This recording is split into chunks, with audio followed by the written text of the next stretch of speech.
नमस्कार मित्रों, education point channel में आप सभी का स्वागत है। आज हम फिर से क्लास 9 इंग्लिश की एक और पोएम का अध्ययन करेंगे। इसका नाम है नो मैन आर फॉरेन और उसके कवि हैं जेम्स कर्कुप। इस लेसन को शुरू करने से पहले मैं आपसे एक छोटा सा वादा करता हूँ कि जब ये वीडियो कंप्लीट होगा तो आपको इस पूरे लेसन में कहीं से भी किसी प्रकार का कोई डाउट शेष नहीं बचेगा, क्योंकि हम लोग बिल्कुल हर चीज़ को बारीकी से समझेंगे, हर चीज़ को तोड़ तोड़ करके पढ़ने का हम प्रयास करेंगे। और मैं आपको फिर एक बात और बता दूं कि इस चैनल पर केवल आपको वही चीज़ें पढ़ाई जाएंगी जो आपके परीक्षाओं में आने वाला चीज़ होगा। जो लेसन आपके परीक्षा में आने वाले हैं, जो आपके बोर्ड के एग्ज़ाम में आने वाले हैं, केवल उसी लेसन को हम अध्ययन करेंगे।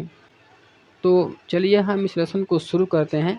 देखिए, पहले आप पढ़ाई को समझिए, पहले हर चीज़ को समझिए। अगर आपको समझ में आ रहा है कि हाँ, यह चैनल आपके लिए बेहतर है, तब जा कर के ही इस चैनल पर आप विज़िट करिए। देखिए, लिखा गया है कि नो, नो मतलब नहीं, कोई नहीं, मेन कोई भी व्यक्ति, आर फॉरेन, आर फॉरेन का मतलब होता है कि विदेशी नहीं है, यानी नो मेन आर फॉरेन, कोई भी व्यक्ति विदेशी नहीं होता। और उसके कवि हैं जेम्स कर्कुप, कि इन्होंने इस लेसन में बहुत अच्छी बातें कहा है और इस लेसन से आपको बहुत सारी चीज़ें सीखने को मिलेगा। अगर आप इसको ध्यान से, मन से अगर आप समझ लेंगे तो आपका जीवन इस पूरे लेसन से बदल जाएगा, अगर आप इस चीज़ को समझ लेते हैं तब। क्योंकि पढ़ाई आपके जीवन का एक अहम हिस्सा है। अगर आप पढ़ाई को छोड़ देते हैं तो फिर बड़ी समस्या है। इसलिए आप हर चीज़ को थोड़ा थोड़ा पढ़ते रहिए। पढ़ेंगे तो आप बेहतर बेहतर होते चलेंगे। तो चलिए हम इस चीज़ को शुरू करते हैं, अपने लेसन को शुरू करते हैं। ये लिखा गया है कि रिमेंबर, रिमेंबर का मतलब होता है कि याद रखो या याद रखिए। नो मैन, कोई भी व्यक्ति, आर स्ट्रेंज, अजनबी नहीं होता। याद रखिए, कोई भी व्यक्ति अजनबी नहीं होता। नो कंट्रीज़ आर फॉरेन, और कोई भी देश विदेश नहीं होता। कंट्रीज़ माने देश होता है, फॉरेन का मतलब विदेश। याद रखिए, कोई भी व्यक्ति अजनबी नहीं होता। नो कंट्रीज़ आर फॉरेन, और कोई भी देश विदेश नहीं होता। बेनीथ, बेनीथ का मतलब होता है अंदर। ऑल यूनिफॉर्म्स का मतलब होता है सभी वस्त्रों में, या सभी वस्त्रों के अंदर। ए सिंगल बॉडी, एक अकेला शरीर होता है। ब्रेथ, जो सांस लेता है। बेनीथ ऑल यूनिफॉर्म्स, सभी वस्त्रों के अंदर। ए सिंगल बॉडी ब्रेथ्स, एक ही शरीर होता है जो सांस लेता है। लाइक आवर्स, लाइक आवर्स मतलब होता है हमारी ही तरह। द लैंड माने भूमि, आवर ब्रदर्स, हमारे भाई, वॉक अपॉन, चलते हैं। लाइक आवर्स यानी हमारी ही तरह। द लैंड माने भूमि, आवर ब्रदर्स, हमारे भाई, वॉक अपॉन, इस पर चलते हैं। Is earth like this, is earth like this का मतलब होता है कि उनकी धरती भी ऐसी ही है। इन विच, जिसमें, वी आल सेल लाई, जिसमें हम सभी लोग दफनाए जाएंगे, या जिसमें हम सभी लोग विश्राम करेंगे। फिर से इस चीज़ को पढ़ लीजिए आप। Remember, no man are strange, no countries foreign. याद रखिए, कोई भी व्यक्ति अजनबी नहीं होता, कोई भी देश विदेश नहीं होता। बेनीथ ऑल यूनिफॉर्म्स, सभी वस्त्रों के अंदर। A single body breaths like ours, हमारे ही तरह सभी वस्त्रों के अंदर एक ही शरीर सांस लेता है। द लैंड माने भूमि, आवर ब्रदर्स वॉक अपॉन, हमारे ही, लैंड माने भूमि यानी वह भूमि, आवर ब्रदर्स जिस पर हमारे भाई वॉक अपॉन चलते हैं। इज अर्थ लाइक दिस, उनकी भी धरती ऐसी ही है। इन विच, जिसमें, वी आल सेल लाई, इसमें हम सभी लोग दफनाए जाएंगे। आगे समझिए अब। ये लिखा गया है कि दे का मतलब होता है कि उन्हें या अन्य देशवासियों को भी, टू मने भी, अवेयर अवेयर ऑफ मने कि वे लोग भी, अवेयर मने परिचित है, ऑफ सन सूर्य, एंड एयर और हवा, एंड वाटर और पानी से। और वहाँ के लोग भी या वे लोग भी सूर्य, हवा और जल से परिचित हैं। Are fed up are fed by peaceful harvest. Are fed by peaceful harvest का मतलब होता है कि वे भी शांत फसलों द्वारा पोषित होते हैं। Are fed by peaceful harvest, और वे भी शांत फसलों द्वारा पोषित होते हैं। बाय वार्स लॉन्ग का मतलब होता है कि युद्ध के लंबे विंटर्स माने शीत में। स्टार्व्ड का मतलब होता है भूखे मरते हैं, और युद्ध के लंबे शीत में वे भूखे मरते हैं। They too aware of sun and air and water, वे भी सूर्य, हवा और जल से परिचित हैं। Are fed by peaceful harvest, वे भी शांत फसलों द्वारा पोषित होते हैं। By wars long winter starve, और युद्ध के लंबे शीत में भी वे भूखे मरते हैं। देयर हैंड्स का मतलब होता है कि उनकी हाथें। आर आवर्स हमारे ही तरह होते हैं, उनके हाथ भी हमारे ही तरह हाथ है। एंड इन देयर लाइन्स, और उनकी रेखाओं में, और उनकी हाथों की रेखाओं में, वी रीड हम पढ़ते हैं। ए लेबर, उनके श्रम को, नॉट डिफरेंट जो अलग नहीं है, फ्रॉम आवर ओन हमारे अपने से।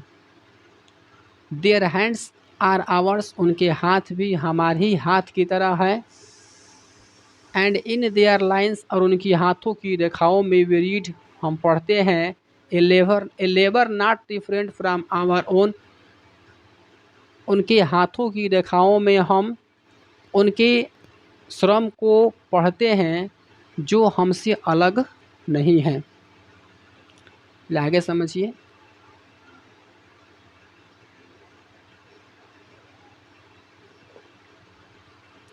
रिमेंबर, याद रखिए, दे हैव आइज का मतलब होता है कि उनके पास भी आंखें हैं, लाइक आवर्स हमारी ही तरह।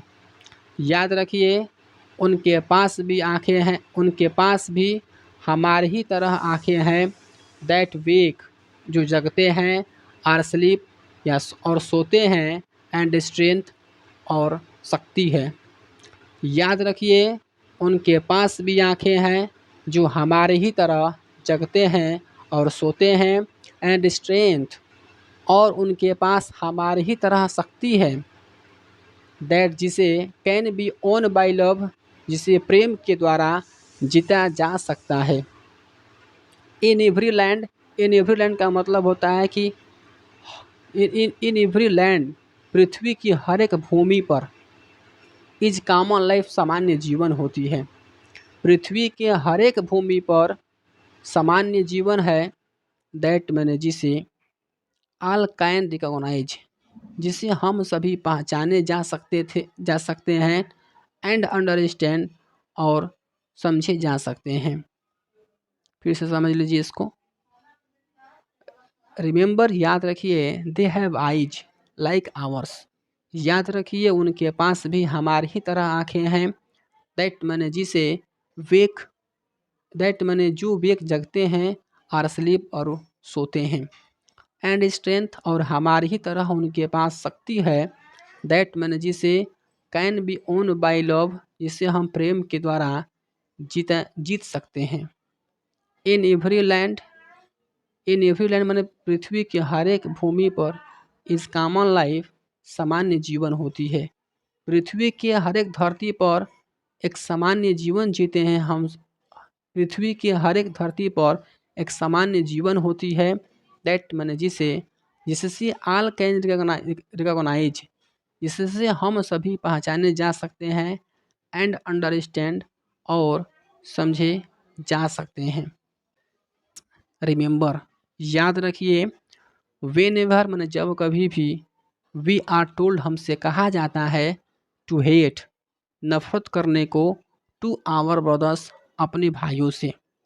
याद रखिए, जब कभी भी हमसे अपने भाइयों से नफरत करने को कहा जाता है तो इट इज़ आवर सेल्व्स, यह हम खुद ही होते हैं।